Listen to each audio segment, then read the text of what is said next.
নমস্কার, আমি আপনার জ্যোতিষ বন্ধু সৌমিক। আজকে একটি অত্যন্ত গুরুত্বপূর্ণ বিষয় নিয়ে আলোচনা করব। সেটা হলো তুলা রাশি। যেই রাশির মানুষরা অত্যন্ত ঈশ্বরভক্ত পরায়ণ হয়, যাদের মধ্যে আধ্যাত্মিকতা থাকে, যেই রাশির মানুষরা অন্যের জন্য প্রচুর কর্তব্য পালন করে, কোনো প্রতিদানের আশা না করেই এহেন রাশির মানুষরা কী ফল প্রাপ্ত করতে পারবে ডিসেম্বর 2024-এ, সেই বিষয়ে আজকে এই ভিডিওতে ডিটেলে আলোচনা করব। স্বাস্থ্য, শিক্ষা, কর্মজীবন, সাংসারিক জীবন, প্রেম সহ অনেক বিষয় নিয়ে আলোচনা করব এবং কোন গ্রহের জন্য আপনি কী ফল পেতে পারেন সেই বিষয় নিয়ে আলোচনা করব। তো আপনার কাছে অনুরোধ যে ভিডিওটা ভালো লাগলে চ্যানেলটা সাবস্ক্রাইব করবেন, ভিডিওটা লাইক করবেন এবং শেয়ার করবেন। আরেকটা বিষয় বলি, 2025 সাল কেমন যাবে সেই নিয়ে কিন্তু আমি ভিডিও কিন্তু ডিসেম্বর মাসের শুরু থেকে কিন্তু আমি আপলোড করতে আরম্ভ করব। তো আপনারা কিন্তু অবশ্যই কিন্তু সেটা কিন্তু দেখবেন, আপনার কাছে অনুরোধ রইল। প্রথমে আসি স্বাস্থ্যের বিষয়। এই মুহূর্তে 4th হাউসে শুক্র অবস্থান করে আছে এবং রবির অবস্থানটাও কিন্তু বেশ শুভ। তো স্বাস্থ্য কিন্তু ভালো যাওয়ার কিন্তু একটা বিশেষ সম্ভাবনা রয়েছে। কেতু এই মুহূর্তে দ্বাদশে অবস্থান করে আছে, যেটা একটু চিন্তার, যেটা একটু খরচ বাড়িয়ে দিতে পারে। তো আপনি যদি একটু সাবধানতা অবলম্বন করেন তাহলে স্বাস্থ্য কিন্তু খুব একটা খারাপ যাওয়ার কিন্তু কথা নয়। কিন্তু হ্যাঁ, দ্বাদশে কেতু আছে, তো একটু সাবধানতা কিন্তু অবলম্বন করবার কিন্তু দরকার আছে। এরপর আসি শিক্ষার বিষয়। 4th হাউসের শুক্রর অবস্থান কিন্তু প্রাথমিক বিদ্যার ক্ষেত্রে কিন্তু বেশ শুভ। প্রাথমিক বিদ্যার আমি তেমন একটা কিন্তু বাধা দেখতে পাচ্ছি না। 5th হাউসে শনির অবস্থানও কিন্তু উচ্চ বিদ্যা যারা প্রাপ্ত করছেন, উচ্চ বিদ্যার ক্ষেত্রেও কিন্তু এই শনির অবস্থানটাও কিন্তু শুভ। 6th হাউসে রাহু অবস্থান করে আছে, কেতু দৃষ্টি পড়ছে। তো যারা কম্পিটিটিভ এক্সাম দিচ্ছেন তাদের ক্ষেত্রে কিন্তু পরিশ্রম করবার কিন্তু যথেষ্ট দরকার আছে। পরিশ্রম করলে তবেই কিন্তু সাকসেস পাওয়ার সম্ভাবনা। তার কারণ দ্বাদশে কেতু দৃষ্টি দিচ্ছে ষষ্ঠে, তো ভুলে যাওয়ার একটু টেন্ডেন্সি থাকতে পারে। দেখবেন সেটাতে না হয় যারা কম্পিটিটিভ এক্সাম দিচ্ছেন। এরপরে যে বিষয়টা নিয়ে আলোচনা করবো সেটা সাংসারিক জীবন। এই মুহূর্তে সাংসারিক জীবনের অধিপতি মঙ্গল নিচস্থ হয়ে অবস্থান করছে, যেটা কিন্তু খুব একটা কিন্তু শুভ নয়। তো যদি মাথা গরম, আপনার পার্টনারে কিন্তু, আপনার লাইফ পার্টনারে কিন্তু মাথা গরম থাকবার কিন্তু একটা টেন্ডেন্সি থাকবে।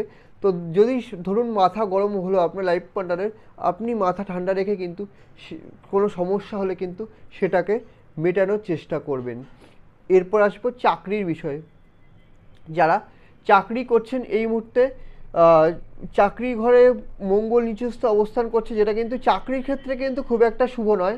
তো অর্থাৎ এই মুহূর্তে আপনাদের চাকরির ক্ষেত্রে যেরকম সাংসারিক জীবনে যেরকম মাথা ঠান্ডা করে থাকবার দরকার, তো কর্মক্ষেত্রেও কিন্তু আপনার কিন্তু মাথা ঠান্ডা করে কিন্তু থাকবার দরকার। মাথা গরম করলে কিন্তু সমস্যা হতে পারে, দেখবেন যাতে মাথা ঠান্ডা হয়। যারা ব্যবসা করছেন, ব্যবসার ক্ষেত্রে ব্যবসার যোগটা কিন্তু বলবো না যে খুব ভালো, তবে হ্যাঁ চাকরির থেকে কিছুটা ভালো। বুধের অবস্থানটা কিন্তু ব্যবসার ক্ষেত্রে কিন্তু শুভ, তাই একটু মাথা ঠান্ডা রাখবেন ব্যবসার ক্ষেত্রে। মঙ্গল কিন্তু আপনার চাকরির ক্ষেত্রে, আপনার ব্যবসার ক্ষেত্রে এবং আপনার সাংসারিক জীবনের ক্ষেত্রে কিন্তু একটা ডিস্টারবেন্স তৈরি করবার চেষ্টা করবে। তো যেটা আপনাকে করতে হবে সেটা হচ্ছে গিয়ে মঙ্গলের বীজ মন্ত্র কিন্তু পাঠ করতে হবে, সেটা কিন্তু খুবই দরকার। মঙ্গলের বীজ মন্ত্র পাঠ আপনি গুগলে গেলে কিন্তু আপনি মঙ্গলের বীজ মন্ত্র পেয়ে যাবেন। সেটা আপনি প্রত্যেক দিন স্নান করে উঠে কিন্তু 28 বার কিন্তু কমপক্ষে কিন্তু পাঠ করবেন। তাহলে কিন্তু এখান থেকে কিন্তু বেশ কিছু ভালো ফল কিন্তু আপনি কিন্তু লাভ করতে পারবেন। এবং মঙ্গলবার দিন কিন্তু হনুমান চল্লিশা কিন্তু পাঠ করবেন। তারপর মঙ্গলটা কিন্তু একটু ডিস্টার্ব দেবে আপনার কর্মস্থলে বা আপনার সাংসারিক জীবনে। এরপরে যে বিষয়টা নিয়ে আলোচনা করব সেটা হলো ভাগ্য। আপনার ভাগ্য কিন্তু এই মাসে কিন্তু বলবো যে খুব একটা খারাপ যাবে। যারা ব্যবসা করছেন তাদের পরিশ্রম করবেন আপনারা, হতে পারে যে ভাগ্যের বেশ কিছু সাহায্য আপনি পেলেন, সেই সম্ভাবনা কিন্তু রয়েছে। অর্থ কিন্তু এই মানুষ চায় অর্থ জমাতে, তার কারণ এই অর্থই কিন্তু বিপদের দিয়ে কিন্তু কাজে লাগে। কিন্তু এই মাসে কিন্তু অর্থ জমানোর যোগ কিন্তু বলবো যে খুব ভালো, মোটামুটি অর্থ জমানোর যোগ। অর্থাৎ অর্থ জমাতে গেলে আপনাকে বেশ কিছু মানে অর্থ জমাতে গেলে আপনাকে একটু কষ্ট করতে হতে পারে। তো বলবো না যে অর্থ জমানোর যোগ খুব ভালো। পিতার সাথে সম্পর্ক কিন্তু এই মাসে কিন্তু খুব একটা খারাপ থাকবে না, মোটামুটি ভালোই থাকবে। যারা প্রেম করছেন প্রেমের ক্ষেত্রে কিন্তু একটু সমস্যা আসতে পারে, দেখবেন সেই সমস্যা যাতে না আসে সেই বিষয় থেকে কিন্তু সাবধান। ভিডিওটা কেমন লাগলো জানান, ভালো লাগলে চ্যানেলটা সাবস্ক্রাইব করুন, ভিডিওটা লাইক করুন এবং শেয়ার করুন। আরেকটা বিষয় বলি, জন্মছক ভেদে ফলের পার্থক্য কিন্তু ঘটতেই পারে, তার কারণ সবার জন্মছক তো আর তো সমান হয় না। লাস্টে আরেকটা কথা বলি, বৃহস্পতির বীজমন্ত্রও কিন্তু আপনি কিন্তু পাঠ করার চেষ্টা করবেন, যাতে করে যেটা হলে আপনার কিন্তু বেশ শুভ হবে। তো ভিডিওটা দেখার জন্য ধন্যবাদ।